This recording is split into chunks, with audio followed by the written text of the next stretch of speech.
ओम साई राम। श्री सच्चिदानंद सद्गुरु साईनाथ महाराज की जय। श्री साई सुविचार। भक्तों का विश्वास। नारायण गांव तालुका जुन्नर जिला के एक महान भाव भीमाजी पाटिल, जिनके वक्ष स्थल में भयंकर रोग हुआ, जो आगे चलकर क्षय रोग में परिणत हो गया। उन्होंने अनेक प्रकार की चिकित्सा की, परंतु कुछ लाभ न हुआ। अंत में हताश होकर उन्होंने भगवान से प्रार्थना की कि हे नारायण, हे प्रभु, मुझ अनाथ की कुछ सहायता करो। यह तो विदित ही है कि जब हम सुखी रहते हैं तो भगवान स्मरण नहीं करते, परंतु जो ही दुर्भाग्य घेर लेता है, दुर्दिन आते हैं, तभी हमें भगवान की याद आती है।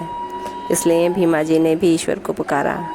उन्हें विचार आया कि क्यों ना साईं बाबा के परम भक्त श्री नाना साहब चंदोरकर से इस विषय में परामर्श लिया जाए, और इसी हेतु उन्होंने अपनी स्थिति पूर्ण विवरण सहित उनके पास लिख भेजी और उचित मार्गदर्शन के लिए प्रार्थना की। प्रत्युत्तर में नाना साहब ने लिख दिया कि अब तो केवल एक ही उपाय शेष है, और वो है साईं बाबा के चरण कमलों की शरणागति। नाना साहब के वचनों पर विश्वास कर और वे सीधा साईं बाबा के दर्शन के लिए चले गए। बाबा बोले, यह पूर्व जन्म के बुरे कर्मों का फल है, इस झंझट में मैं नहीं पड़ना चाहता।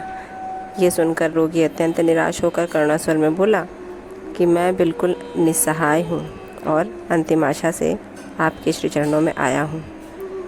आपकी दया की भीख मांगता हूँ। हे दीनों के शरण, मुझ पर दया करो। इस प्रार्थना से बाबा का हृदय द्रवित हो आया और वे बोले कि अच्छा ठहरो, चिंता ना करो, तुम्हारे दुखों का अंत शीघ्र होगा।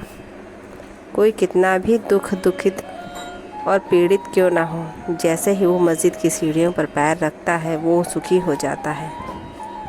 मस्जिद का फ़कीर बहुत दयालु है और वो तुम्हारा रोग भी निर्मूल कर देगा। वह तो सब पर प्रेम और दया बरसाता है। रोगी को हर 5 मिनट में खून की उल्टियाँ हुआ करती थी, परंतु बाबा के समक्ष उसे कोई उल्टी ना हुई।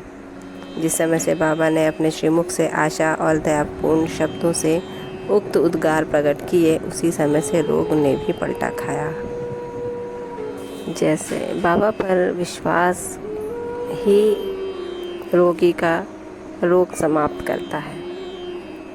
यदि हम इस ईश्वर पर विश्वास कर लें कि हाँ, हमारे ईश्वर ही हमारे रोग को समूल नष्ट कर देंगे, और हमारी विश्वास की प्रबल शक्तियों से उसका निर्मूल नाश हो जाता है। बाबा यही किया करते थे, अपने भक्तों को विश्वास और मार्गदर्शन की राह पर चलाकर उनको स्वस्थ करते थे, उनकी चिंताओं का भी नाश करते थे। इसी के साथ ओम साई राम। बाबा आप सब पर कृपा रखें, आपको आशीर्वाद दें और कष्टों से दूर रखें। ओम साई राम।